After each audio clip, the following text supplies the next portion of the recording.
guy who's always accessible and who's always it's just lovely to talk to him and deal with him. And his wife is also a physician, and he has two children. And so that's it. Ruben, thank you very much. He's a very, very busy person. In fact, today he had a meeting after our meeting, and I had to tell him to cancel that because he's always busy running here and there. But so, Ruben, thank you for taking time to talk to us old folks to tell us how outdated we are. What an amazing introduction. Thank you so much. It's such an honor. Can you hear me? Yep. Yes, Okay. very well.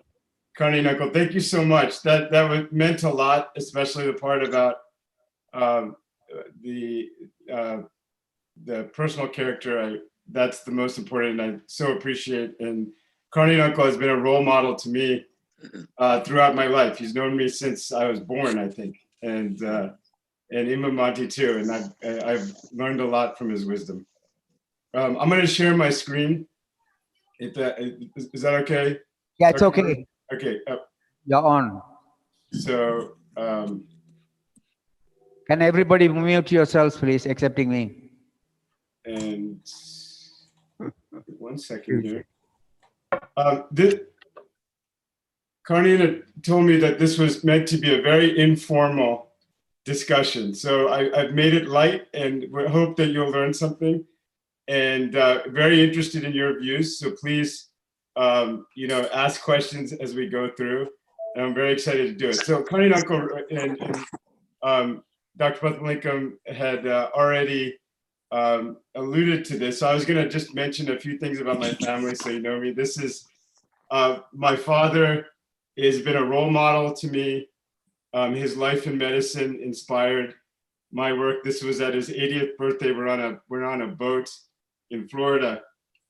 And one of the things I want to say while he's listening is that he has inspired me to try to live a life to my highest potential and to be my best self, not only as a doctor and as a leader, but really as a father, myself, and as a friend to others. So I appreciate so much my dad, and I know that he derives great value from all of you and from his medical school class. I heard the stories of his retinal detachment in medical school and all the people coming and spending time with him meant a lot. And in fact, in the United States, I went to medical school. I don't see the same level of camaraderie, 30, 40 years out with the entire class. So what you all have is something very special. And so it's very nice to see that. This is my wife, who was mentioned. She's the love of my life. We've been married more than 20 years now. She's a pediatrician, a medical director at the health system here, and is my North Star. And I appreciate her so much. Her name is Naseem. And then these are my two children with dad. My son, Balin, is 14. He also wants to go into artificial intelligence. He's a programmer and budding engineer. And my daughter, Laksha, has a lot of skills. I think she'll end up being a physician, but we'll see. Physicians, when she becomes a physician, will look very different, I think, in terms of what they'll be doing. So let me start off with my talk, and please interrupt and ask questions as I go through. This is I'm curious if anyone has seen this painting. This is from 1896. Called The Doctor by Sir Luke Fildes. It's hanging in the Tate Gallery in London. And in this picture, the doctor, who's a general practitioner, is been called to see the patient, this child, who ultimately dies. But what it reflects is the doctor-patient relationship. The doctor is so concerned. But in 1896, there were not any ways to take care of the patient. There was less therapies available, right? But what they had in 1896, what they've always had, is that beautiful relationship between the doctor and the patient. And the artist is in the background. If you can see the picture, he was so moved by the doctor's compassion that he painted this painting, which became a famous painting. And so that's a long time ago, but this still is the spirit of medicine, that no matter what happens with artificial intelligence or anything, we still, one of my goals is, at least as far as I can help, that we still maintain this spirit of the doctor-patient relationship as in this painting. But obviously the situation has changed a lot. So when that painting was made, the doubling time of medical knowledge was 150 years. So what that means is the total biomedical knowledge in the world in 1900 would take 150 years to double. Does that make sense?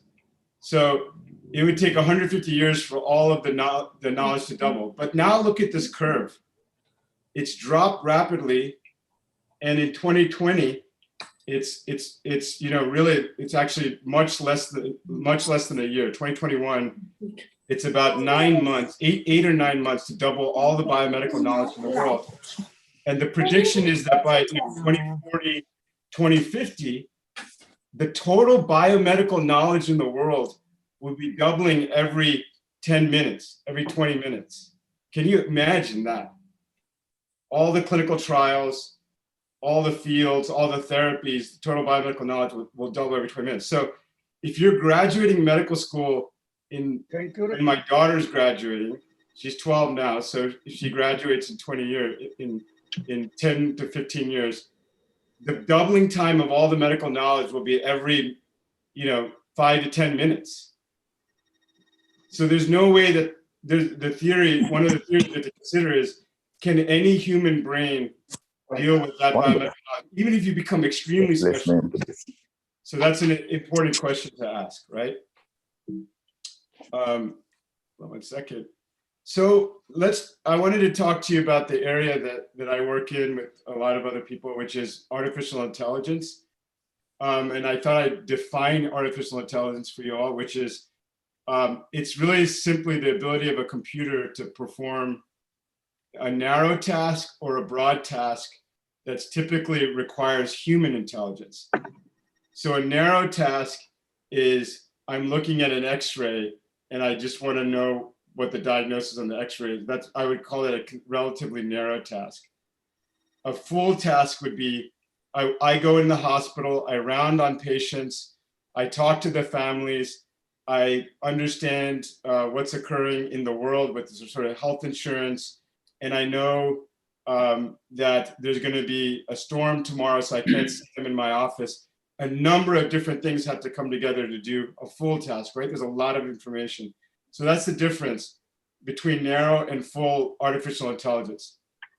And right now in the world, we're very, very narrow in our artificial intelligence. Artificial intelligence can only do very single-minded tasks.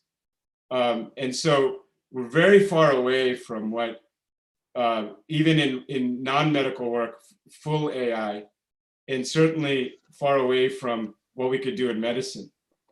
But the goal has been, are we going to continue to move from narrow AI to the right, which would be full AI, which is, I could walk into a hospital, I could do, an AI could come into a hospital, do full rounds, understand everything, talk to families, understand what's occurring externally, and make decisions, which is or if you're a surgeon or whatever the field might be. So that's one of the questions that's before medicine. But right now, I just wanted to define what artificial intelligence is. And if you all have questions, just unmute and ask away. So let me move to my career and how this all fits together. This is a sample of my team. I run a company called Pieces Technologies based here in Dallas. We spun out of the medical school where I was a professor. And we have about 65 employees here and employees now both in Dallas, and we have employees in India who are some of our engineers. And our company has supported 3.2 million patients across the United States. And this year we're starting to move into Saudi Arabia, Latin America, and Europe. So we're very excited about the progress we're making. We're also in 8 states in the United States. And our work is in this area of artificial intelligence in medicine. So what are we trying to do, and how is it related to this discussion? So the work that we're trying to do is to say, can we help doctors, nurses, case managers, social workers with their normal busy lives? Can we help them improve the decisions that they make around patients? And can we use artificial intelligence to make their lives easier and to make sure that patients get all their needs met? And part of it is, our theory is that there's so much information in the world. How do you keep up with it? Number one, for medicine. Second, there's so much information about the patient. How do you keep up with it? And some of that information is not just clinical information. This is something that Connie and Uncle and I have been just speaking about for some time, which is that, as many of the people on this call probably know, is there's now research for the last 20 years, 30 years, that a lot of the outcomes for patients are not actually determined by the clinical care we provide. A lot of the outcomes are due to what kind of family do they have? Do they have access to education? Do they have good housing stability? Do they have access to proper nutrition? Do they understand that? What is their relationship with their marital relationship and their social support? And you could do tremendous clinical care, and if they have these social determinants, they're going to get readmitted to the hospital. They're going to have poor chronic condition outcomes.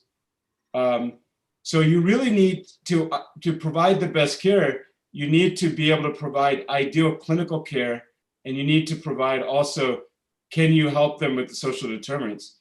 And so when you add all this up, the huge amount of biomedical knowledge that's increasing, the amount of social determinants you have to consider, the little time that doctors have increasingly, it becomes overwhelming.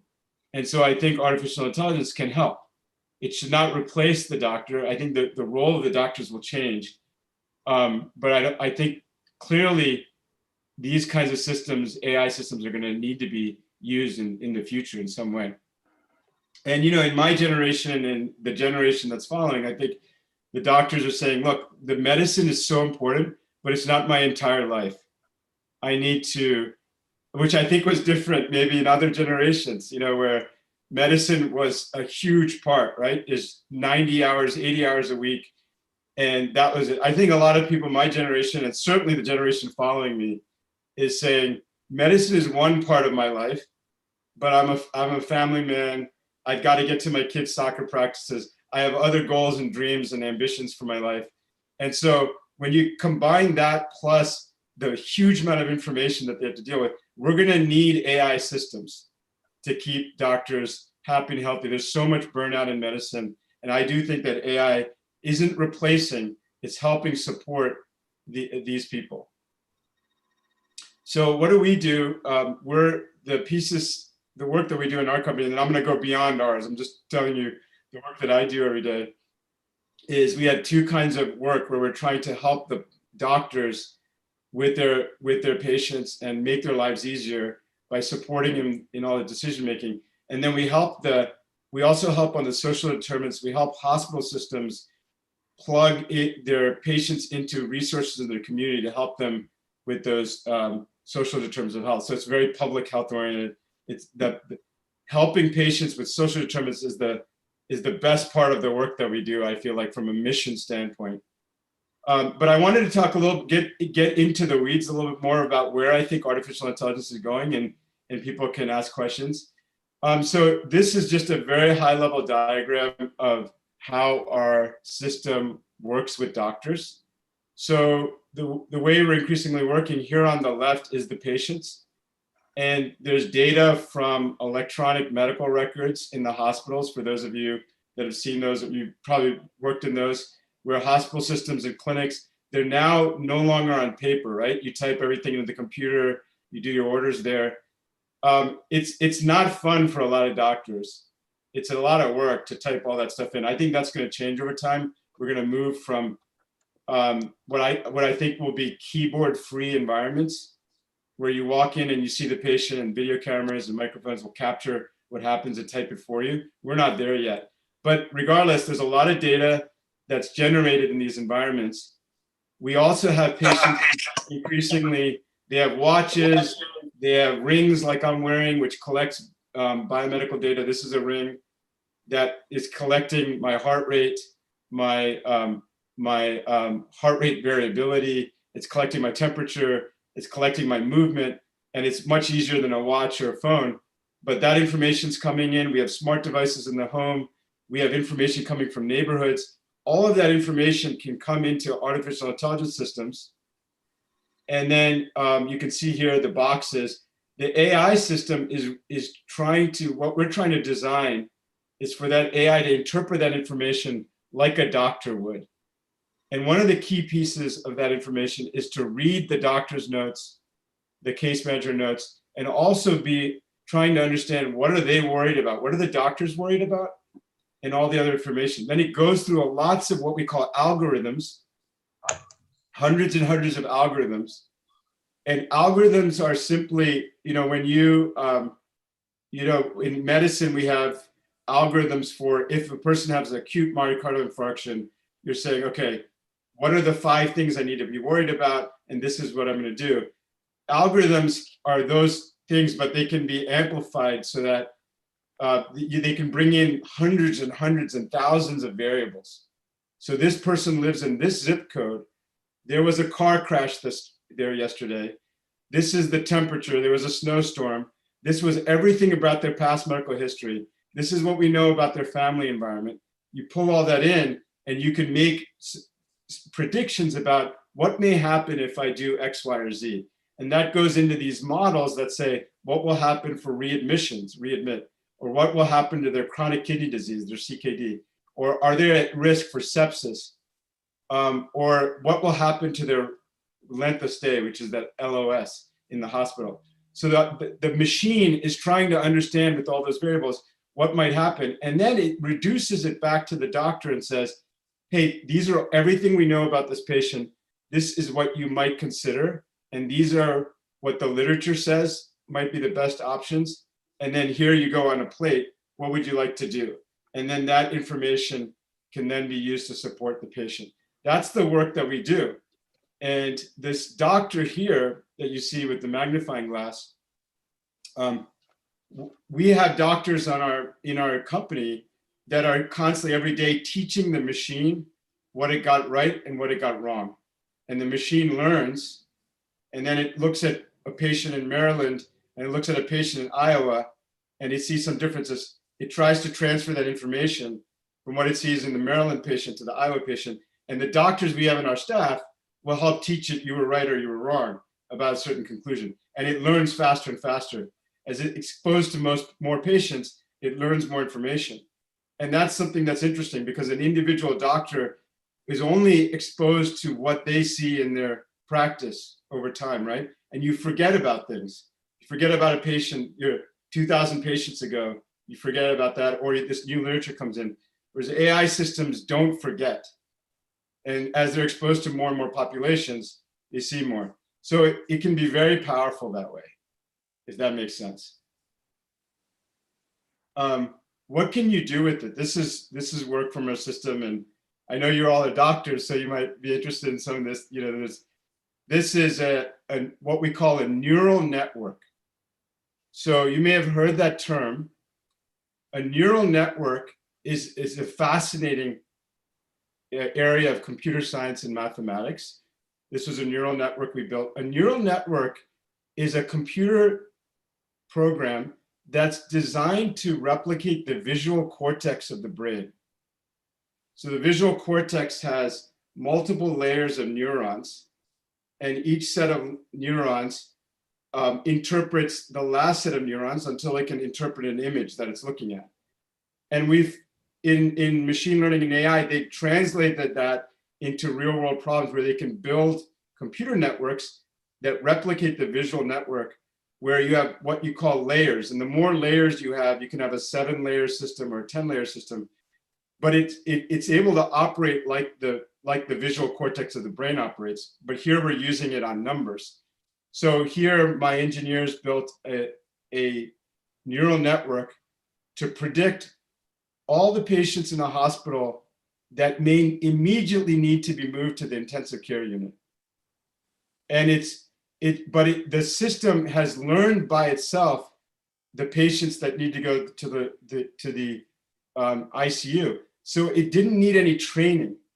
It watched patients and it saw what doctors were doing and which patients it wanted to move to the intensive care unit and which patients it didn't. It read the doctor's notes. It looked at the vital signs and the laboratory data, and it came to its own conclusions about, hey, I watched the doctors do this. So this means that this patient right now probably needs to move. And then it also looked at patients who moved too late and too early. And so, it can learn that way. That's a neural network where you're taking what we do in the visual cortex and applying it to computer systems. And here it's applied to the movement to the ICU. And so this data that you're seeing, these lines, it's really interesting. This is the way the computer is looking at the patients. And so these lines here are the patients in the hospital. Each image is one patient, and each dot is every point in time, every second that they're in the hospital. And what the computer is noticing is that if they go above the line, they move to the ICU. So the computer's saying that it's finding all these patterns every second about who needs to go to the ICU. But what's interesting is it's learning from everything it's seeing. So it's looking at the doctors said, the doctors consulted neurosurgery, or the patient was moved to this floor, or the patient came from this zip code, or the patient's family member came in and gave this information. And it's factoring all that information and then saying, oh, I'm very concerned that this patient needs to move to the ICU. That's the approach of a neural network, which has taught itself based on the data it's exposed to. What I have here on the left is, this is how complicated the data can get. So it's looking at albumin and globulin bicarbonate, and it's using different data points, gives it different indications. That's just laboratory data. Then it's also looking at what the doctors are saying. It's looking at maybe what the notes about what the family said. So when it's starting to take all that information in, it's able to make these really profound predictions. And so this kind of work can predict 2 to 3 hours ahead of when a doctor is concerned that a patient needs to move to the ICU. And you're starting to see the applications. This is just one application. Here's another application called natural language processing. So here the machine was trying to determine what needs to happen for the patient to go home, to be able to be discharged from the hospital. And so this is an actual case where our system was trying to read the doctor's notes and trying to figure out what needs to happen. So the doctor wrote, disposition, needs IV antibiotics, final plan for antibiotic therapy pending infectious disease recommendations. They're unlikely to self-administer. That they were referring to the patient was unlikely to self-administer the IV antibiotics at home. No family support, might need skilled nursing facility, and the outpatient parenteral antibiotic therapy team was following. So pieces read that sentence of all the sentences it was in the hospital record, and it concluded if the infection, it said consultation feedback. So the machine said if the infectious disease service doesn't come and see this patient in the next 4 to 6 hours, the patient won't go home today. And it also concluded that the patient has a social vulnerability and they might need placement in a skilled nursing facility. And it's doing this across all of the patients in real time, while also looking at all the other data. And then it can say to another group in the hospital, hey, we need to make sure the infectious disease service comes and sees this patient. Imagine applying that to all the concepts in the hospital at once. That's pretty exciting. And it can then look at what the nurses are saying, the case manager is saying, and now in many hospitals, we're collecting the family's notes.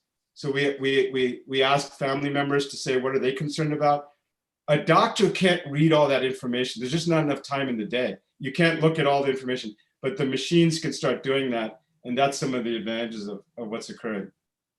And then I'll put one last thing here, which is an area that I think is very exciting, called natural language generation, which is the ability of a machine to talk like a doctor. And the only thing I'll put here is this is Pieces, the AI system. It read an entire chart patient's chart. So it was about 1,000 pages of information plus notes. And then it wrote this one sentence. This patient presents with necrosis of the left talus. They're clinically stable. There's a low likelihood of discharge because there's disposition pending surgery on Friday. That was a computer-generated sentence that was designed to sound like a doctor, an assessment and plan statement. And what we found is that when you can write the information like a doctor, if I call a pulmonologist and said, can you come see this patient? This is what's happening. I usually give them in one sentence what's occurring. So we're trying to replicate a one sentence statement in human language so that the doctors don't have to look at numbers, because we find that humans communicate better in language than through numbers. So now we're trying to teach computers to speak like a doctor and summarize all the information in the chart. So it's very exciting what some of these are. So the last two things I'll say is this is work that we're doing where the AI system is talking with the patient on their own. This is called Chatbots, but it's being able to have conversations while they're at home. So imagine if you're discharging a patient from the hospital, you're worried about 4 things that the machine can call them or text them and say, you know, what's going on. It can take this information in and then interpret it and understand what's going on. And you could find out, hey, this might occur, this might be issues. And so this is called Chatbots. You might have heard about this. And you can put AI systems behind the chatbot and it can seem like humans talking to them. So this is a great thing for doctors because you could check in on the patient every day, every hour that you're concerned about and give information. So these are kinds of systems. In our company, and this is just one example, we're trying to, it's hard to read this chart, but essentially we're working on using this across the healthcare environment from A to Z. So these are all the conditions that our company is supporting health systems on. And the goal of all of the companies and people that are working in this is, could you reproduce everything in Harrison's textbook of medicine? Can you build AI models for? So from endocrinology, cardiology, surgery, obstetrics, and gynecology. I think the hardest one obviously is going to be mental health because of just the complexity. But what's occurring is developing these kinds of algorithms for everything that's in ICD-10 is where I think the future of this and this is still a very narrow task AI. So anyway, that is what I wanted to the first part of what I want to talk about. This is what I do on a daily basis. I run a company that's working on this, and we're incredibly privileged to work with hospitals around the country and doctors around the country. And this year is the first year we're moving outside of the United States. We're going to have to think about translation into other languages and things like that. But it's very exciting. And it's been exciting to see how the machine is learning from being exposed to so many different patients and situations. Before I move on into where I think the future of all this goes beyond in the next 10 to 15 years, I just want to stop and see if there's any questions or comments. Yeah, so I had raised my hand as Dr. Hannah Khan from London. Thank you very much. We are really enjoying it. What I was saying is that one thing I've noticed is that the multidisciplinary care will be very easy and very accessible with what you are saying, for which 15 years ago, I remember when I did one surgery and was able to involve 2-3 people, I was specially given like a presentation at Oxford for doing all that. But this is looking so easy now that it will be like a piece of cake for everybody to do it so easily. And secondly, is it something like, now we have a Sabre, that system where the nurses and they know what they have to, or the junior doctors, they use this Sabre, SABR, when to call and how to call, or perhaps it's only in UK, not in America. But yours has made it more simplified. Thank you very much. Thank you so much. That's very encouraging to hear that. And I think there's a popular impression in the media and everything, and people saying, oh, AI is going to replace doctors. I don't think that's the case. I think what's going to happen is that these systems will be needed, but ultimately it's the doctors that still need to make decisions and communicate with the patients. But most doctors that are not, my prediction is that in 10 years or sooner, if you're not using AI to support your medical practice, it's going to be impossible to practice medicine without running into major errors, because it's just too difficult. There's too much information. It's like running a 747 without an autopilot cockpit. It's just impossible, right?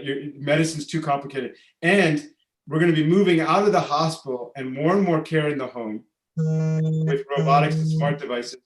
And I think in about 10, 12 years, the hospital will only be an ICU and surgical center. And even, and even then, very, very intensive care. Most of the stuff should be able to be provided by home as the smart devices and smart automation occurs, and doctors will be interfacing with that. So what does this mean? Just returning back to this doubling time, the title of my talk was the Singularity.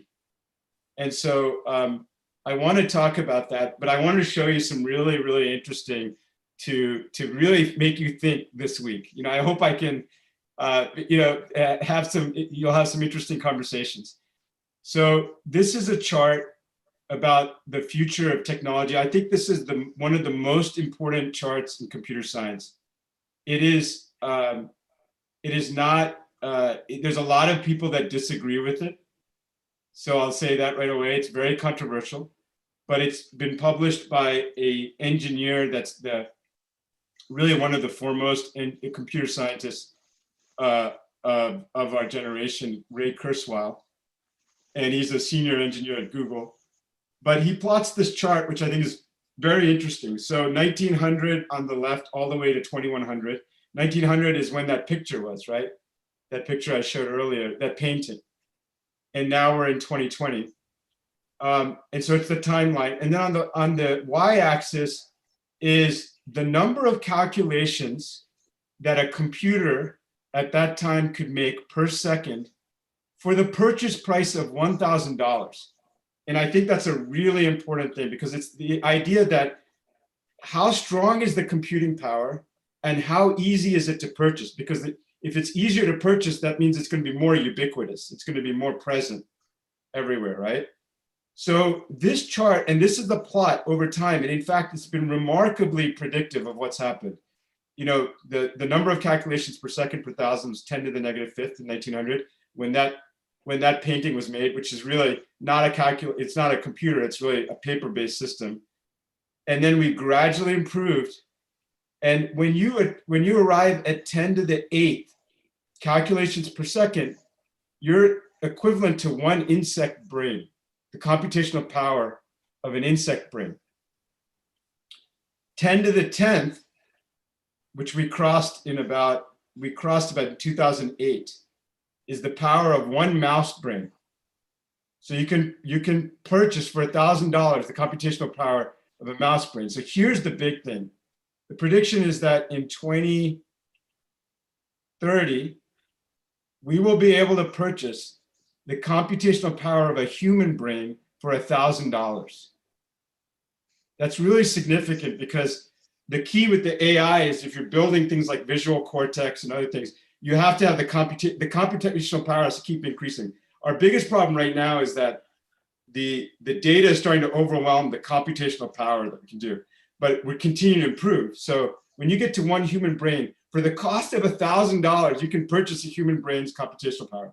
But here's the big thing: 2047 is the prediction when you can purchase for $1,000 the computational power of all human brains in the world. For $1,000, right? And so Ray Kurzweil is saying that when you get to that point, you get to this point called the singularity. So he describes it as a merger of the vast knowledge embedded in our brains with the vastly greater capacity, speed, and knowledge sharing ability of technology. What he describes as a human machine civilization that transcends the human brain's limitation of a mere 100 trillion extremely slow connections. So, we have 100 trillion connections in one human brain. So in 2047, you'd have 100 trillion times all the human brains in the world for the purchase price of $1,000. And so, and then you could apply that to all this biomedical knowledge that's increasing, doubling time every second. And that's interpretation, right? So it's a powerful thing. Now, there's a lot of there's disagreements about, are we going to really be there in 2047?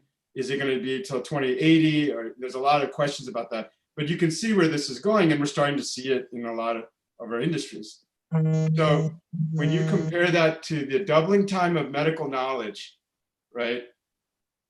Sorry, this era should be moved to 2020. I actually gave versions of this talk in a grand rounds at the University of Texas. I had it in 2014, but we're still at the infancy of this. We have the doubling time increasing rapidly, but the computational power, we're only here. But imagine when we're here, when we get to like 2030, 2040, the capabilities of these systems to process all this biomedical knowledge is going to be so high. And it's going to approach the way a doctor thinks. So the way I think about it for medicine, I've defined and published my own definition of the singularity for medicine, which is the point at which a majority of tasks that are currently conducted by physicians could be performed primarily by machines with minimal human requirements, supervision, or assistance. To me, that would be the medical singularity.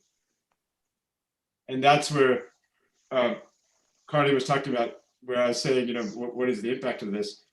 And I think it's not necessarily anything we should be frightened of. I think it's a requirement, because when we get to this point, I think the error rate in medicine is going to drop dramatically.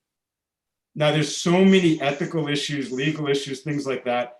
But at the end of the day, if I was a patient and I was going into a hospital that had this kind of technology, I'd rather be at one where it's looking at all of this and it's supporting the doctors taking care of me with this, because the outcomes are going to just be far superior on surgery, on medicine, on everything. So what does this mean? Where do I think we are on this? I think right now in 2020, the AI systems are able to help with low complexity cognitive medical tasks, the kinds of things that I'm working on, the kinds of things that other companies are working on, but it's still very low level medical tasks. It's simple tasks, right? Now, I think by 2025, I think visual tasks in medicine is going to be completely replaced by AI systems, because they're so incredibly powerful. So I think radiology, pathologic interpretation, obviously radiology, there's interventional radiology, that's going to be obviously still very much human, but visual task recognition is going to be absolutely done by AI systems, because they're going to be so accurate, and it's going to be malpractice not to use those systems. Now, between that and really high complex cognitive medical tasks, so I'm an internist, a hospitalist, so that's very complex work that we do we're balancing a lot of different things when we take care of patients. We're looking at everything. Those high complexity medical tasks where I could go in and round on 16 patients, talk to all the other doctors, organize their care, make sure that everything's going to go correctly at home, and do everything I need to do very quickly. For an AI system to do that will take some time. So my prediction is not until the 2030s, the 30s, are we going to kind of really get to that. And then high complexity surgical tasks. And then I think the last step to medical singularity would be mental health, because that's the most complex. And it's also frightening, right? When you have machines that are ministering to patients with mental health problems, we're starting to wonder who's in control, the machine or the human. I mean, there's a lot there to think about from an ethical and from a moral standpoint. But this is the progression that I see occurring. The robotics that are occurring in medicine is it's groundbreaking work that's occurring. And the thing about technology that's different is medicine has been historic in isolation, right? We'd go to medical school, the best scientists in the world would advance the field of medicine, but it was within the hermetic seal of the medical community. I think that has been exploded, because the things that are occurring in Silicon Valley have immediate application in medicine in ways that never occurred before. Before, in medicine, things had to be built up on our scientific evidence base within medicine. But what we're happening is advances in other fields are moving into medicine at rapid speed. So this is an example of work occurring, at Google, for example, on visual recognition of tasks, where the machine can, look at items, sort them with extreme precision. It can decide if something's soft, if it's hard, if it needs to do a little bit less holding or more, and it can look at it and decide. And here, this is a really interesting example. This robot, it looks very simple, but it watched a human do sorting, and then it learned how to sort. So there's a very common task when we grew up in medicine called see one, do one, teach one, right? That was in residency, you said, hey, you got to see somebody put a central line in, you then got to put a central line in yourself, and then you teach someone else to do a central line. So the question is, can you do robots the same thing? Can you put them in a medical environment, have them watch them do, a doctor do a carotid artery bypass, it's a cabbage, let's say, and then can it do it itself, right? Because then the systems are, so this robot is learning by watching. It wasn't programmed to do this. So when you start introducing that into kind of medical areas, I think that's going to be pretty profound. And then you also have this. Now, this is an amazing, amazing thing. This picture that you're seeing here was developed through something called generative adversarial neural networks. And so what they did is they took two different AI systems that were talking to each other, and one was saying you're right, the other one saying you're wrong, and it learns from that, and it could produce these things. And so it looked at like 100 million faces, and then based on those 100 million faces, it's able to create completely new faces that don't exist. So this person you're seeing here is not a real person. It made it completely randomly by itself.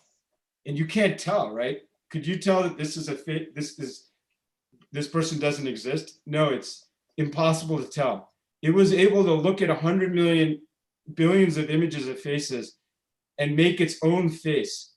So that means that these machines could look at billions of communications we have and make its own communication. So what that also means is that it could talk to humans the way that humans need to be talked to for maximum understanding. So that's called generative adversarial networks. I think it's very powerful. There's things about it that we have to be very cautious about from regulatory standpoint, but that is pretty amazing. They're doing things like machines that could listen to my voice for 24 hours and then reproduce my voice. Now that is incredibly dangerous. You could see mafia systems and other things using that terrible effect, but there's also incredible possibilities of what you could do with that. Those things will come. Oh, and the reason why this could be important is because you could introduce these AI systems to help people stay on their medication paths. Or imagine if you had a doctor at your home that was every day telling you this is what you should do when you cook your food, or hey, you need to take your medicines. But it has this kind of face, and it has an intelligence system behind it that's able to talk, right? You could imagine the patient outcomes could dramatically go through the roof. It's like having 24/7 physician care of someone that is sympathetic, empathic. Any amount of time could be spent. It's the ultimate patient education. And so this is my last slide, I think, and which is that, well, what does this mean for the future of the doctor-patient relationship? And I think it's going to be very interesting. The red, this is over time, that same curve. This is from work that has come from people that are studying this. But if you look at medical decision making in the 1970s, when you all were just at the beginning of your careers, the doctor was the king. This is the red indicates the amount of power they had in making the decision, right? Because they had all the knowledge, they had all the information, and the green was the patient. And over the course of the last 30 to 40 years, the red has been dropping for a couple of reasons. One is because there's, now you move from generalist to specialization and more specialization. Not surprising why that's occurred, because it's so hard to be a generalist, I think, increasingly with the amount of knowledge, as we know. But also there's other factors that you have to take into account. The green is the patient. So the patients are getting more and more information. They're getting more and more power in this relationship. I think AI systems are going to help patients make their own decisions. And the blue is a new thing. Can anybody imagine what the blue is? The blue is AI. AI, yeah. It was blue is the AI. Blue is the AI is increasing to be involved in this decision making. But here's the best part for me personally, is that it empowers the patient, because ultimately now it puts all the control with the patient. Now it's a little scary, it's like, okay, well, what happened to doctors?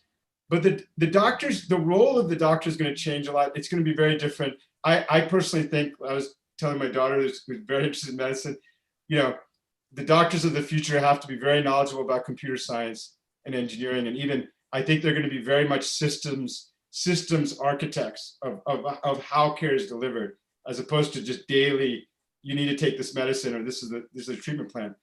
But ultimately, what I think it means is that every patient will have the best of, you'll not be wondering, right?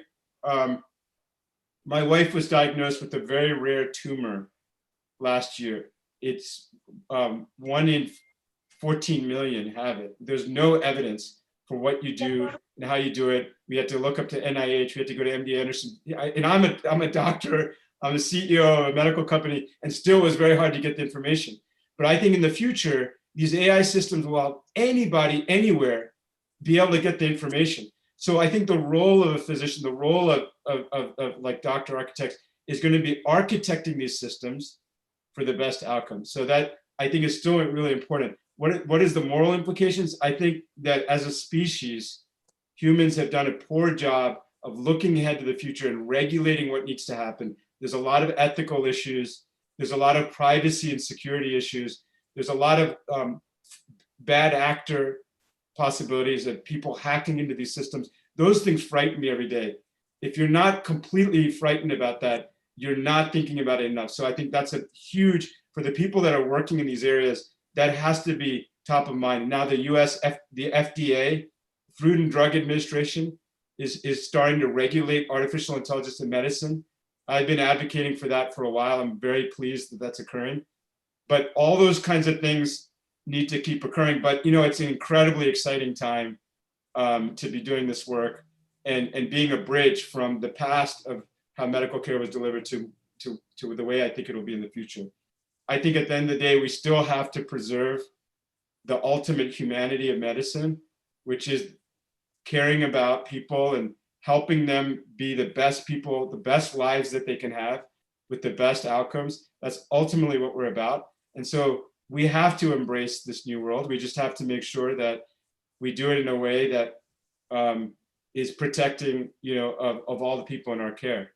So anyway, that was my talk. It was a lot. I'm sure it was a lot to interpret. I hope you found it interesting.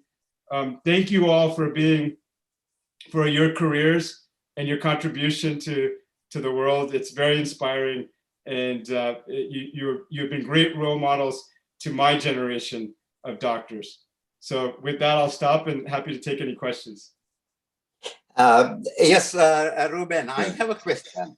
Ruben, can you take the screen off? We can talk. Oh, yes. Yeah. Let me, hold on. My question is, can the machines become so independent, one day they will act like Dr. Harold Shipman? Do you know who Dr. Harold Shipman is? I don't recall Dr. Harold Yeah, Shipman. yeah, we know. He was a GP and he caused a lot of mess in the Dr. Harold Shipman was a GP in England, somewhere in the Midlands, who killed 240 patients on his own. And it was not discovered for about 5 or 10 years. I can't remember the exact. Yeah, so a little longer than that. Become so powerful and so independent that they will do the same thing. I think those things will be reduced now because of AI. Those things I will think be it'll short be in very time. hard to do something like that Yeah. with the kind of It'll be the other oversight way around. that these systems would have. So, Ruben, yeah, I think people may raise your hands and we'll allow for questions so that we won't overtalk each other. Padmalingam, yes, go ahead. Shanti here. Just a quick one. Karunya, can I just talk, Karunya? This is Shanti here. Sure, go ahead, Shanti. Shanti, go ahead, Shanti. Yeah. Go ahead, Shanti. Just to say, I found it very exciting. Thank you, Ruben.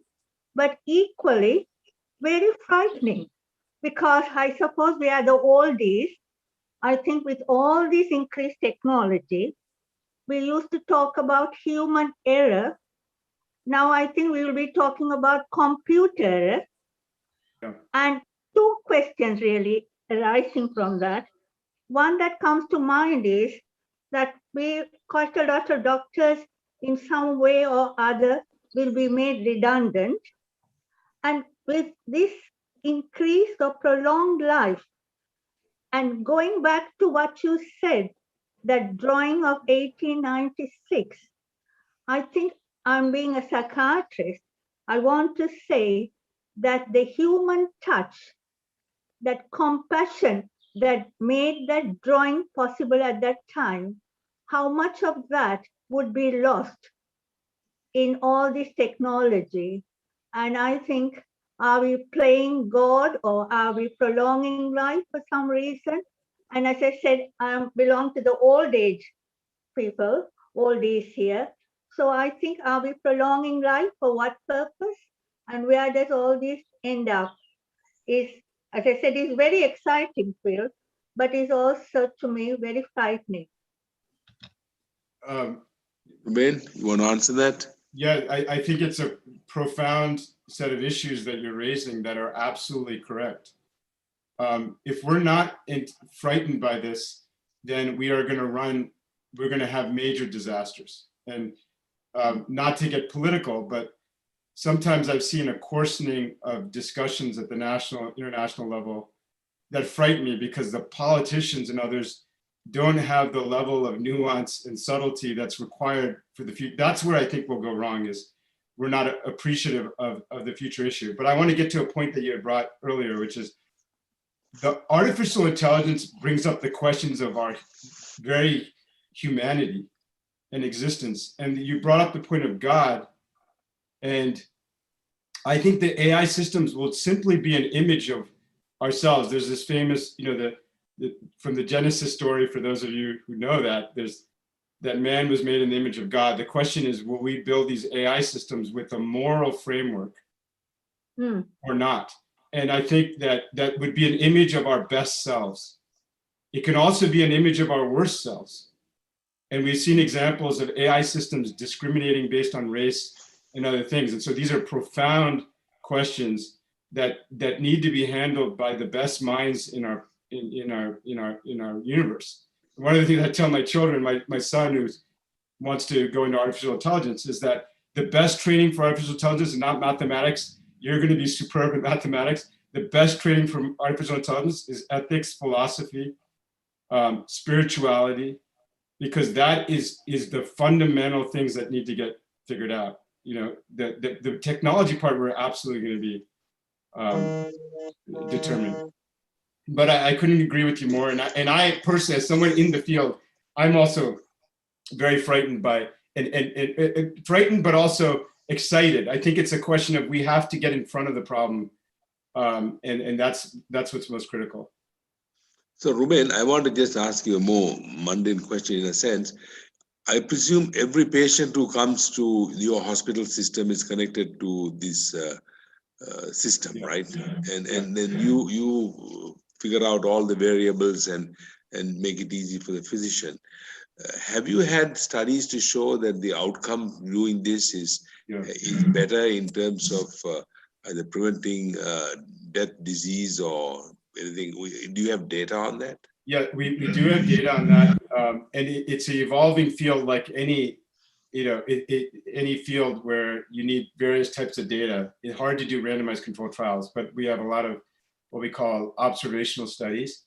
And where we see improvements primarily are on the smaller outcomes rather than the bigger ones like death and things like that. But what we do see is, for example, you can absolutely show things like reduction in needing to come back to the hospital.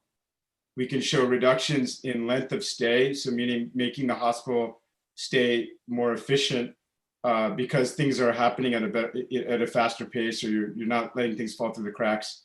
We have shown some outcomes of reducing mortality in the ICU setting because we alerted the critical care teams to going to see the patient earlier, and so they got moved when they were more stable than being more critical.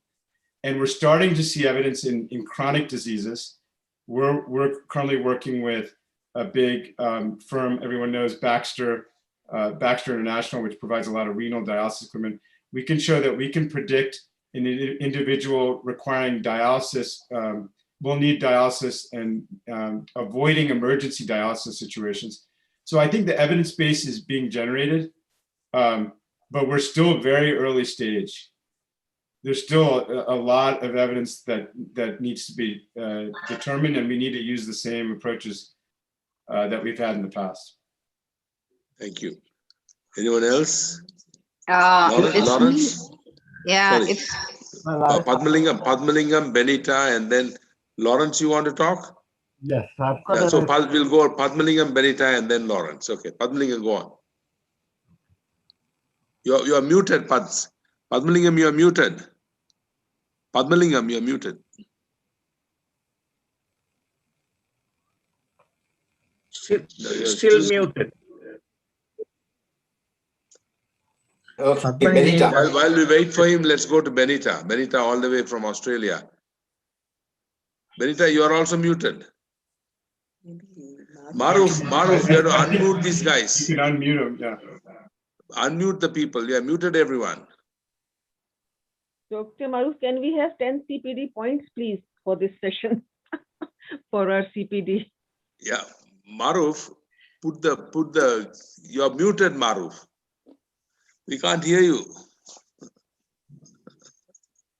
You can also use the chat if you want to type the question. meantime, can I go ahead with my question? I'm Dr. Okay. Gulnaz.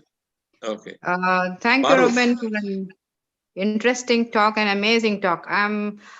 Currently I'm doing masters from Swiss Business School, and one of my topics for my thesis is impact of patient's profile on race cesarean section rate. So interestingly, I find like you're also looking for social parameters to know the prognosis. So what I have found in my studies is that there is a relation for the social parameters to have a race cesarean section. So it's quite interesting to know that. And another concern for me is the cost. Who bears the cost, like the patient or the hospital? Because the place where we are practicing is a private practice where the patient bears the cost. So how much is the affordability for the AI? And on the long run, is it going to be cheaper or it's going to be expensive for everybody?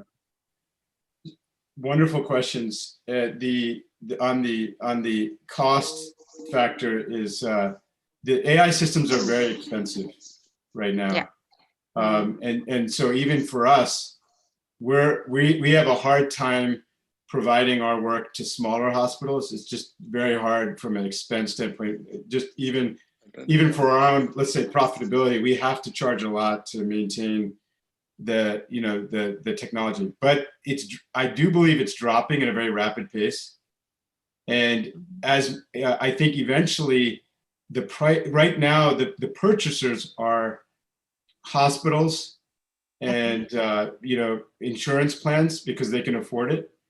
But what I'm hoping will happen over time is that actually patients can purchase it through their phones, and that as electronic records and other systems come into patients' phones, they can purchase it and you spread the cost across the population, and that's going to make it cheaper, and everyone will have access to it. So it'd be democratizing the AI for everyone. Like an app. But we're not there yet at all. Yeah, I know. Yeah. Like an app, I think. And you must be suspecting maybe another 2 to 3 years time For everyone. for everyone to get that, like for the end users to have, for the patients to have like an app on their mobiles. I don't know if it'll be 2 or 3 years, but here's what I think, because it could be longer.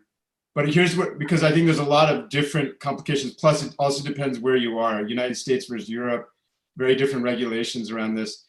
And I also think the regulatory system, as they get involved, it's probably going to slow everything down, but it's probably appropriate that things get slowed down. But what I predict is this: it'll be like the iPhone. Once it's come to a certain point, it'll just explode. Everyone will suddenly have access. But I think there'll be a lot of things that'll prevent it, and then there'll be an explosion of access.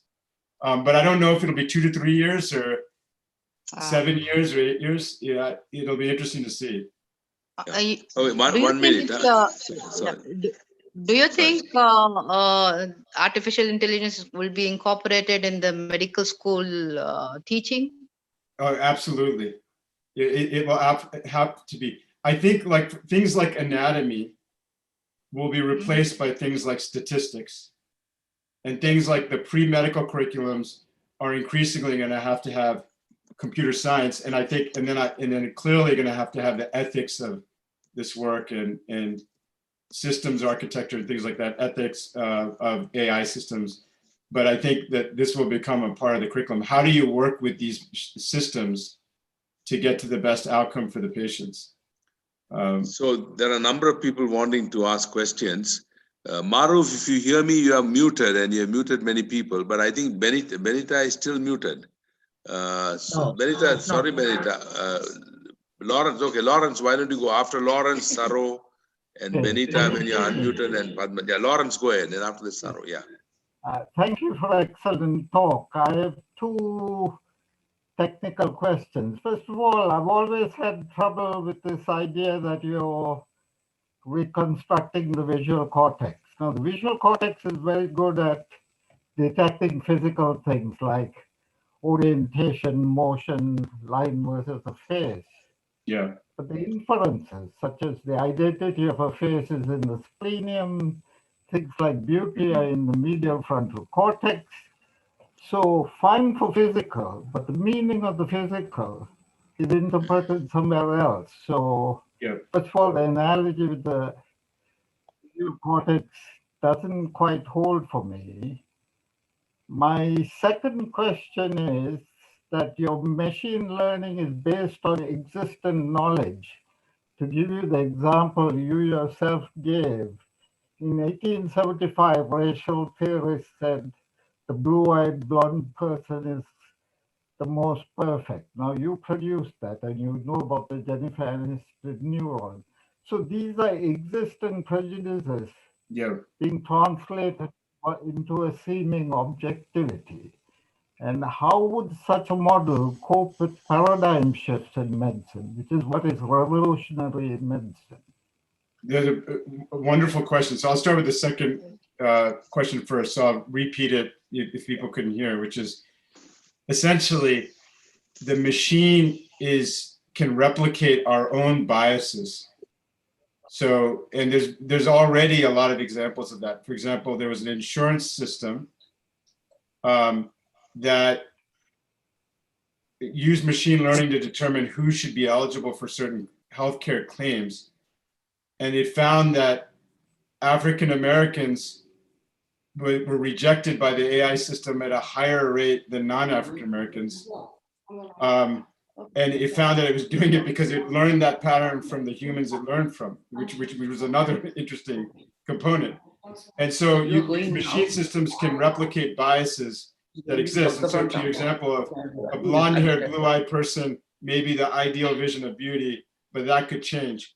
And I think the research field is grappling with this. There's no clear answer because the problem is we, as a society, can't see beyond our own biases. So it's like, how do you construct a system when you yourself have these biases? The one aspect is that there are these approaches called adversarial systems, where you build a separate AI whose only goal is to find problems with the other AI and to test the assumptions and other things like that. And the idea there is to not allow biases to replicate by having systems that are debating or testing against the system. So that's one approach to it.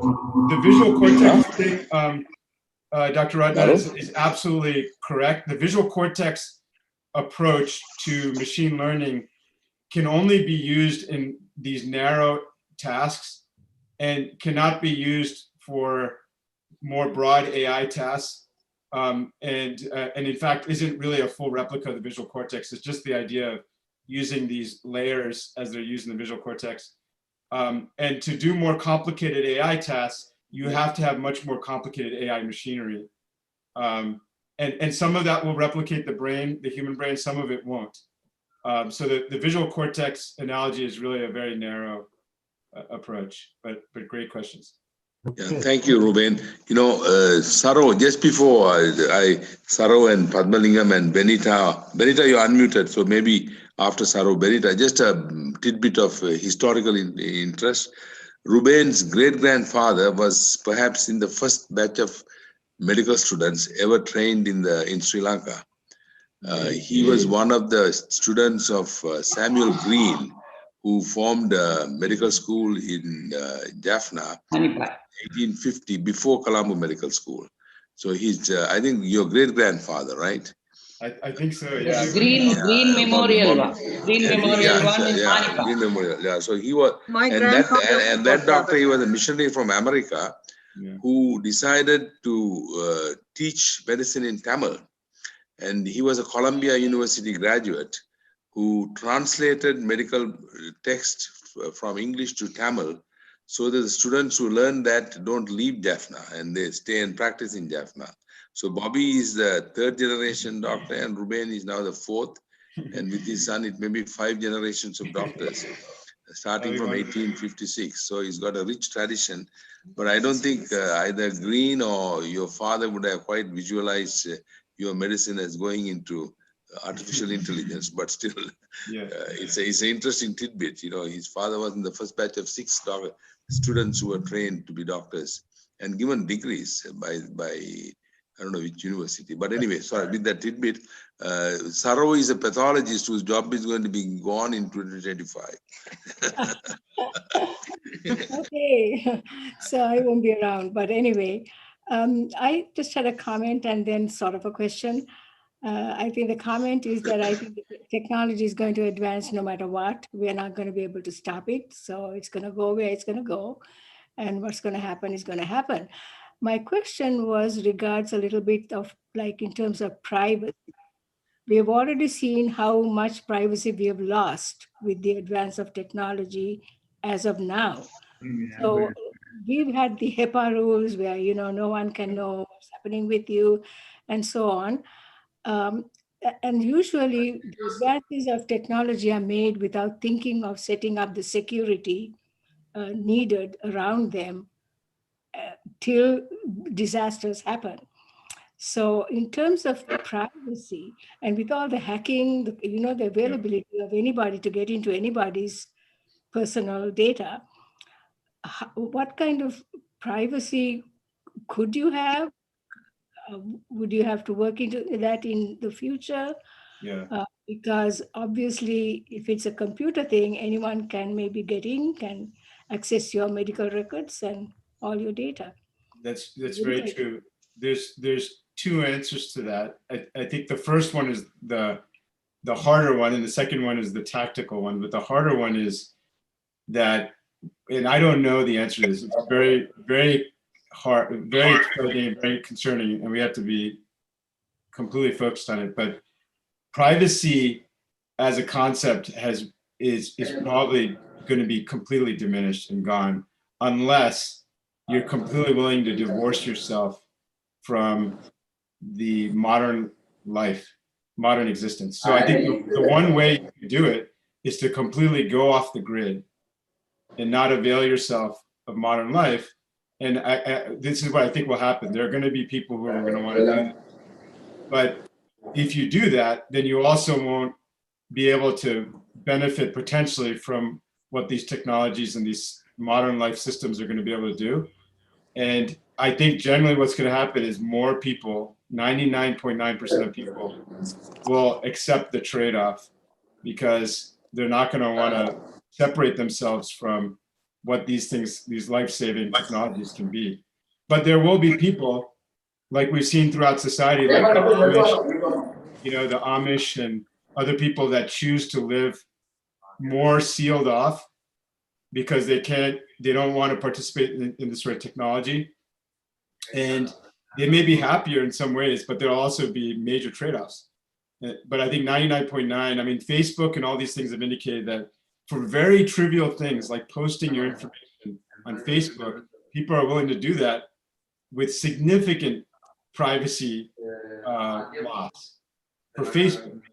So I think the ability to do it for medicine when you're having a heart attack and go to the hospital, people are going to be like, absolutely do what it takes. And there is a loss of privacy. Absolutely. I agree with you. Now, for people like me who are building these systems or working with others, it is the number one concern and number one fear is the privacy elements, and how do you protect against malicious actors?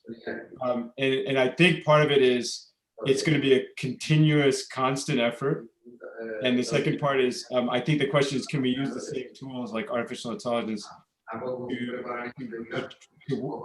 actually protect people and to create privacy? So AI systems to go and protect people that way. So, Dr. Saro, that's a really, really important question. There's not a good answer, and I think people are going to go into two camps. They're either going to willing to sign up with these systems and get the benefits, but they're going to lose privacy, or they're going to choose to completely remove themselves.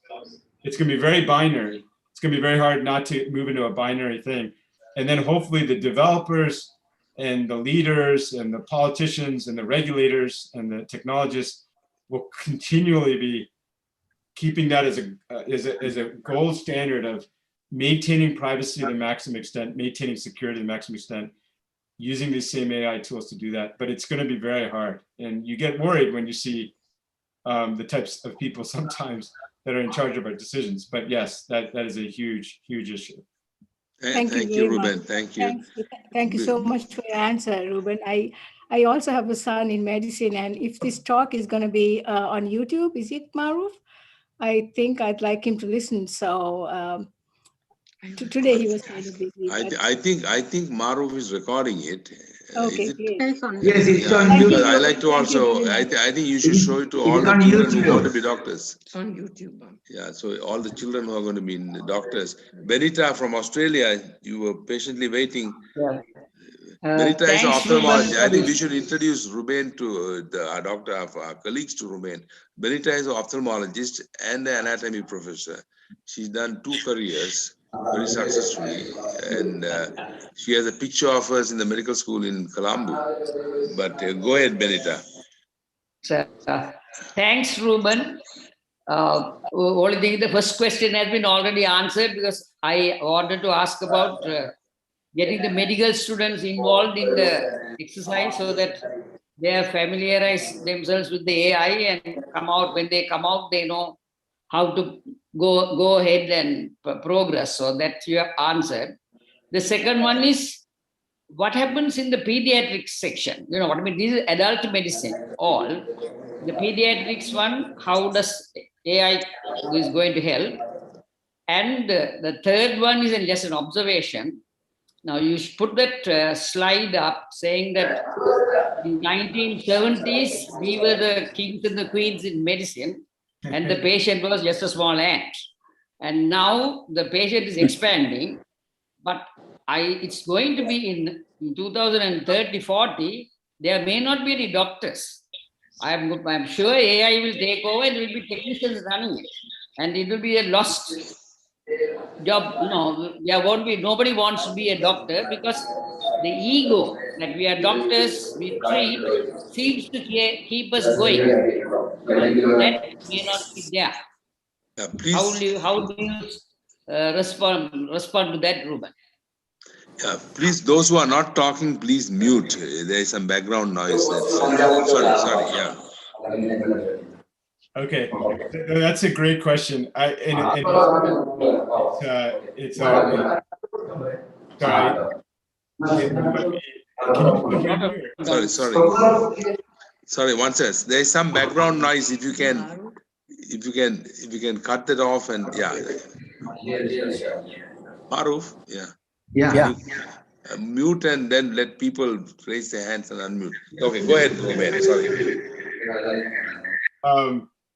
Sorry. I think it's a very hard question to answer, but here's my response. By the time doctors are no longer needed, the entire world will look very different. Because at that time, then, if doctors are not needed, then lawyers won't be needed. Teachers won't be needed. AI is going to progress in every field. So we're looking at humanity being completely different, and it's definitely above my pay grade in some ways to know that. So I think doctors are still going to be very needed for a long time, and by the time they're not needed, everybody will be different. I mean, teachers, look, there's a lot of going on with teaching with AI systems to teach people, which I think is very positive. But my question is, can I stop you just a minute? Yeah. The doctors are not needed is not the thing. They are needed, but they are insignificant. They are not seen. They are not heard. And that's the one that will kill them. Well, you're right. It'll be very different. But, then I think the nature of why you go into medicine or do it may be also different at that time, right? So I agree with you. Maybe different people will be becoming doctors that are doctors. We'll see. But you're right. If it's about ego, then it might be different. I think Benita, already that transformation has taken place. You don't have the egocentric, the people who are never wrong doctors who taught us anymore. I mean, we came from a different world, different time. Now the physicians are very much, very, very different. They don't come and tell a medical student to go under the bed and he goes under the bed. That doesn't happen. Nor do we have the Rajasuris of the world who said, get out, and they have to go out and be punished. I just want to ask you something about this. This all is based on probability, isn't it? The whole functioning of this is based on probability, statistics and epidemiology, isn't it? The basic software is based on that. If you don't have the chances of that happening or not happening, is a probability. Probably is based on statistics and epidemiology. How did you incorporate that? How did you manage to get that into this software? Yeah, no, wonderful thought. So, but you're raising a really important question that I didn't address in the talk. But the way we incorporated it is we had significant amounts of patient data that in working we did. So when you have millions and millions of data points, then you can build probability models that say, based on everything I've seen in the past, this is what I think will happen in this patient. But one of the things you raise, that 2 points that are raised, that I think you're bringing up is one. The other reason why it's going to take a long time for doctors to be replaced is, in some ways, is because we don't have all the data we need to make these models and make these decisions. Like if you have a child, and this was a pediatric question was raised, you have a child with cystic fibrosis that has X, Y, and Z other situations. The amount of data points you could get for that patient is very small because there's not enough patients to really understand to build these models with. There's just a very small population. And that's true for a lot of other things in medicine. And that's the art of medicine, right? We try to decide based on what we see. The way that people are trying to deal with that, trying to build AI systems that don't use these probability models and try to learn like the way that doctors, that humans learn. Like the way a 2-year-old child will learn something is not based on necessarily on probability. It's based on a lot of different things it's seeing in its environment and transferring that knowledge to another concept.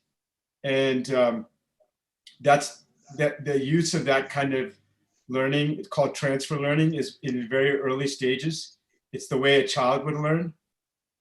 It's not entirely based on just pure data and probability. That when that emerges, you'll have these systems that will be more capable. But you're absolutely right. Like for us to do the work that we're doing required very large amounts of data for problems where there was a lot of patient data available. But if you don't have a lot of data, or if you're working on a problem which is a small population, then the AI systems won't be able to help. So it's Thank you, Ruben. Excellent. So, Ruben, just for your information, Dr. Vikramachandran is from Australia. He's he's from Australia. So you have 2 Australian questions. And anyone else? Any other questions? The Padmalingam, pediatrics one that I asked, what happened? How does the pediatrics come into this? The pediatrics is we're our company and many others, they're all working on the pediatric models as well. And it's the same approach, which is the pediatric models have to be built for children and not for adults. So you can't take an adult model and reconfigure it for a child. You have to build a physiologic and you know, a holistic model that's entirely based around children and really the age groups, right? Because it could vary tremendously within that 0 to 18 years of age. So the way that the systems are dealing with is they're building individual systems for specific age groups, neonatal, and then, you know, early child, all the way to adolescent and late childhood. They're all having separate models for different stages of life. There's geriatric models. It's all configured to the age, you know, and that's how it's progressing in pediatrics. Thank you. Padmalingam? Hi, Ruben. Fantastic presentation. But good to see you. But what I want to say is medicine is advancing like anything. And then your system is also advancing like anything. And the cost factor was already addressed. But to me, the fact that they came up with a vaccine within a one-year period, like that, your system looks like it's going to grow up fairly quick. But is it practical for the whole world? These systems? Yes. I like to think it's practical, but there's a lot of obstacles that we still have to achieve. But I think, you know, people are working on different ways. These systems will only be applicable in digitized environments. So to the extent that someone is not in a digitized environment, these systems won't help. Obviously, you need to be in a digitized environment. So to the parts of the world that are not online or on the internet or are not digitized from a healthcare standpoint, this will not help. So that fundamental infrastructure is needed before that can happen. The US, starting with the Obama administration, had provided the funding to get all hospitals on electronic medical records. It was a painful experience. We're only experiencing the first part of it, which is the more difficult challenge of using EMRs. But that allows us to now take these steps. So to the parts of the world that don't have that, or, you know, that don't have access, then for individual populations, you know, people that don't have access to at least a smartphone for their are going to be cut off. But, you know, even in lower income populations, you know, the smartphone prevalence is very high. So I'm confident, and even in third world countries, smartphone prevalence is getting higher and higher, and all these companies want them to get there. So I think that the access problem will be overcome, but, you know, it remains to be seen.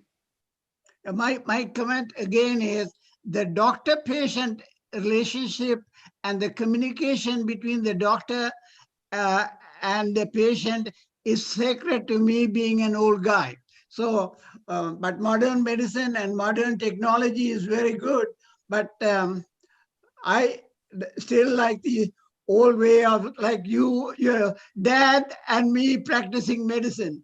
I don't know what Bobby is going to say. That's my comment with that. Thank you all very much. And I have to leave. I think my wife is waiting to go somewhere. Thank you all. Have a great weekend. Thank you. Yeah. So, yeah, Ruben, I don't know how much more time you have. Ruben had another meeting and I told him to put it off.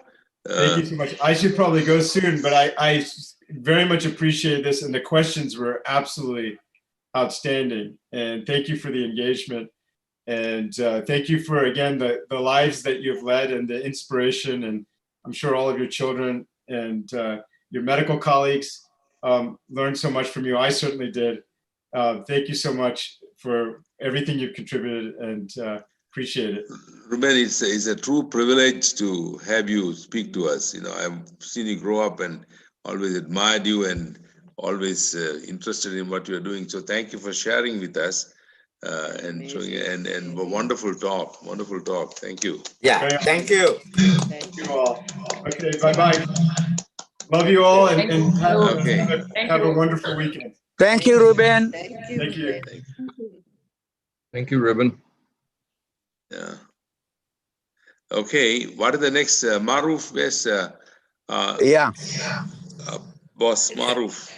What are the next? Next meeting is going to be a party, right?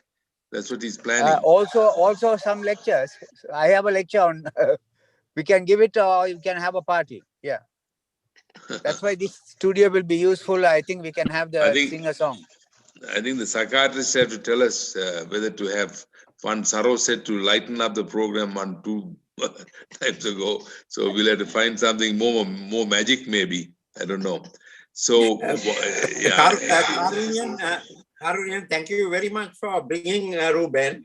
I think it was very, very inspiring. Very inspiring to know what's going on, because we are now retired and we don't know what's happening in the outside world. I think it'll be nice bringing outside speakers like this on and off. I have got one more speaker for next Karunian. I got one more speaker, and we will try. We will discuss and then announce it through the email. Sure. Okay. No, I think we will sort of mix and match. Have some speakers from outside.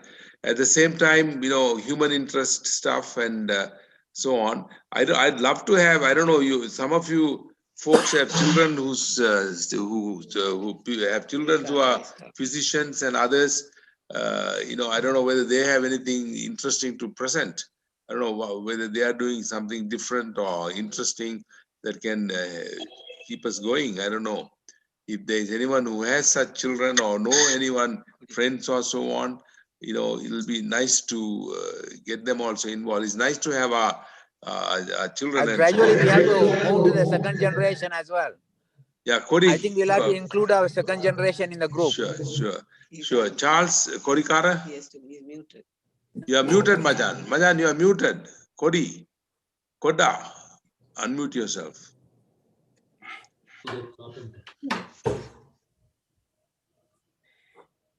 Okay, Koda. Right. This is not a medical thing, because can I wish my Hindu friends a happy Mahashivaratri on the 11th of March, especially because I won't be able to wish them happy Mahashivaratri. Especially, I would like to wish Shanti. Thank you. Thank you very much. Thank you. Shanti won't sleep. Thank you. Yeah, great. Thank you. My mother died. Anybody has any speaker, let me know. Then we can arrange. Yeah, sure. Do you want me to arrange a karaoke, Karunian? Yeah, we'll discuss and we'll circulate and we'll plan a program. But it was a good program. I think we should do that. One bit of announcement also, Patrick's funeral is going to be in the middle of March. I will, there might be a facility to join that. When I get the information, I will pass it on to you all. It's going to be in a church. They're going to have a church. Yeah. Do you want to join through the Zoom? Yeah, we will. Well, they are going to make arrangements. I'll keep you posted. Somebody personally going there, if they can say, I can make them a co-host, and then we can join there. But it's a church, and they will have their own arrangements. I'll find out, Maruf. You find out and let me know. Yeah.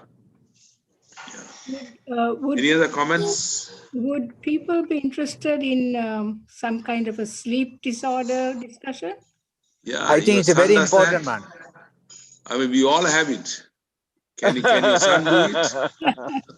Okay, because my son is kind of involved in that a little bit at UPenn.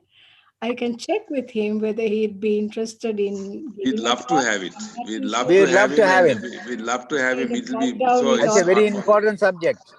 I've got an advances in sleep medication, neuropharmacology, which I can add on to that if he already hasn't covered it. But I've got Yes, a teacher. lecture. Yeah. No, I think it'll be wonderful if we can get him to talk to us. Yeah, we need it. We need sleep hygiene. We need sleep pharmacology. Lawrence is a psychiatrist and throws medicines at all problems and non-medical problem. Whatever it is. I'm just kidding. But I think it'll be wonderful if you can get him to. I mean, it's nice if you have children who are in some field. Maybe medicine is more relevant. So I can check with him. I think kind of bogged Yes, down. please do, and let me know, and let Maruf know, and we can get him in. It'll be wonderful to have him. I think if you, Saro, if you let me know as soon as possible, then we can. I think he should be the one that should be coming because it will be very interesting from It's a machine problem into for all of sleep. us. What is happening to the Sri Lankan batchmates? That's right. None of them. Lalita. I thought the Sri Lankan I think we had only 37 people with all the information going around. See, can we make a? I don't know what will interest them. I asked Mary to join, and she has technical difficulties. She says. Lalita has agreed to come for the next one. Yeah, can we get Nalini is there still? And can we get Lal Jai Singh? Lal Jai Singh. I have sent to his daughter and his I have actually sent to his daughter and him also, but he hasn't responded at all. We should ask Ranjit. What do they say, Ranjit? Have you talked to them? Oh, Ranjit is here. Ranjit is the only representative. Hi, Ranjit. Yeah, Ranjit always comes. My battery is very low. Yeah, but Ranjit, can you get our batchmates there to join us? Maybe you get I have spoken to Lal, I have spoken to Vijita, I have spoken to who else? Nalini, Lalita, Mary, but all of them, most of them say they have problems with getting this Zoom meetings and things. I don't know. Chularatna is there. Yeah. I have no contact because he's in Kurnagar. I think but yeah, can we get Chula to give a talk on dermatology in Sri Lanka or something with some pictures and so on? Yeah, Ranjit, you got his phone number? I can call him and ask him. No, I can contact him. I can find out. Yeah, tell him we want him to give a talk on the local dermatological issues. He'll be very good on that. Ranjit, do you mind getting all the telephone numbers of the Sri Lankan? Sorry. Telephone numbers. Yeah, okay. Yeah, telephone numbers. I want the telephone numbers and the emails. But if you can get at least the telephone numbers, I can contact them one by one and see who will be, what is their problem. Because today I dealt with Lalita, and Lalita was not coming. Then she said they had somebody coming for dinner. So she had said, here, left. Somebody has to, she said, somebody has come for dinner. So she excused herself and she said, try me next week. Next time, sorry.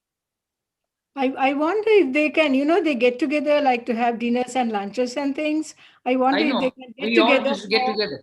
I wonder if they can get together like for a Zoom thing once a month together in one place where one person who knows a little more of the technology can.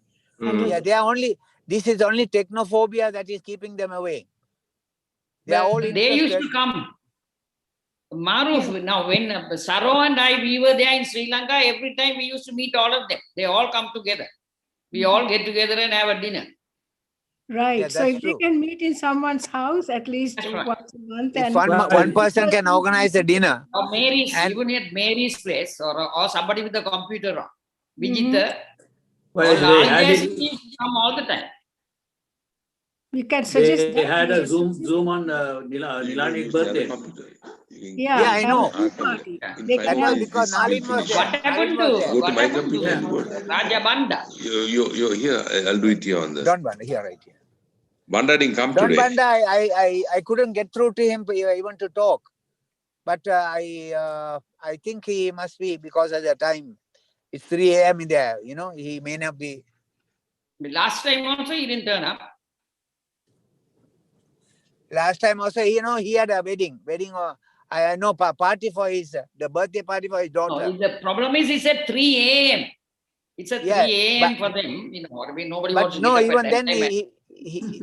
they had the function at that time, very late, going on till late. But anyway, I think it's 8 o'clock. I have 5 Zoom meetings this weekend. It's only the Okay. second. Yeah.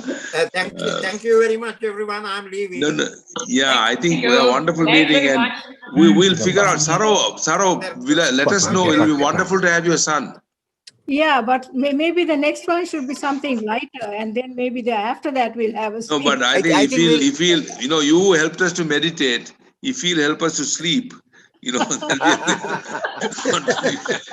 That's a continuity. All right, I'll just check, but I'll see when he has free time. Sure. Yeah. Okay. Yeah. Ask him and see. Yeah. Raising Okay. three kids as well. Okay. So. Wonderful. Thanks, Thank you. Karunin. Thanks, Maru, for organizing this. Thank you, Bobby. Bobby, thank you. Thank you. Bobby didn't have electricity. Bobby's son, Ruben. I think the best thing is for us to have smaller group meetings to encourage people. So if you have smaller group meetings, then we will be able to do somehow manage this. Okay. Hello? Wonderful. So that's what we had to do. Someone has said virtual dinner will be a good idea. Okay, we'll get together and do it. But thank you very much.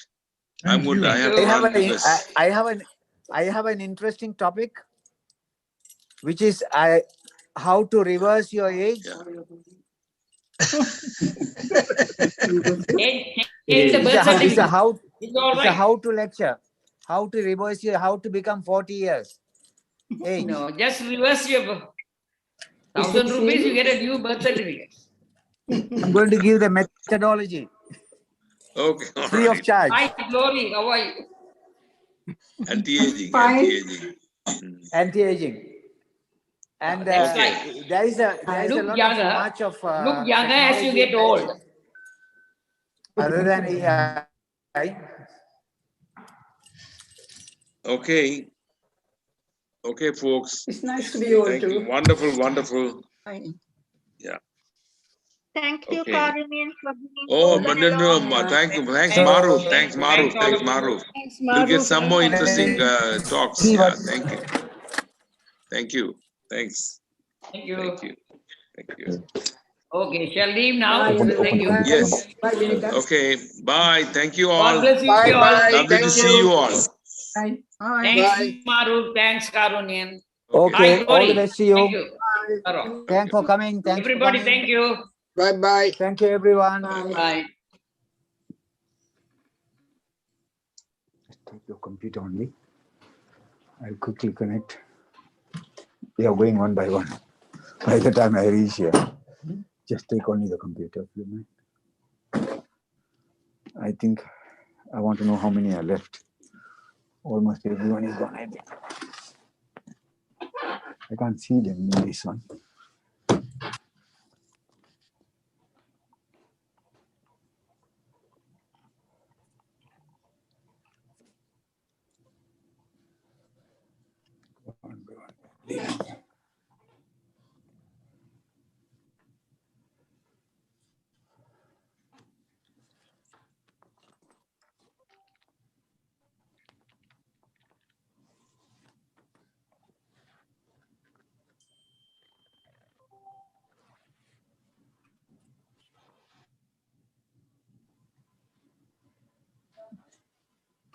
It's there. It must be there.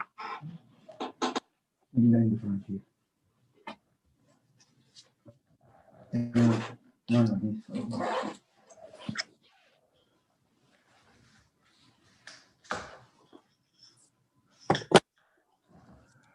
The mouse mat there in the back.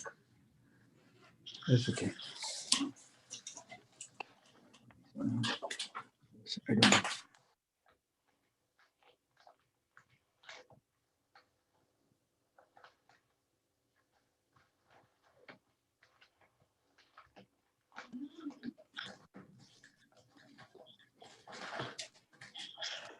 Okay, we'll go. We are waiting.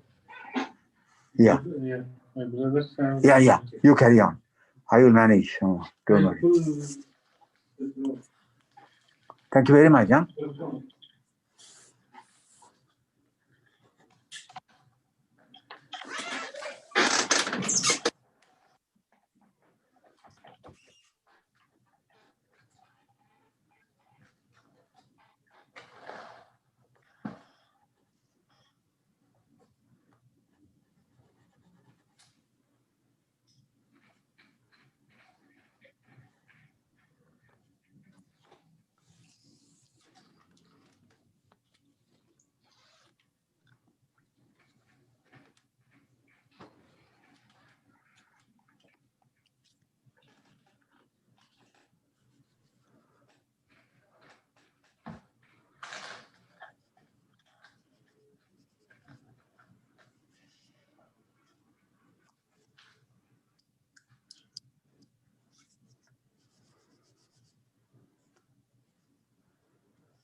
Hey, Shatrugnan. Hello, Shatrugnan. How are you?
Bobby?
Maimuna? Can you unmute Maimuna?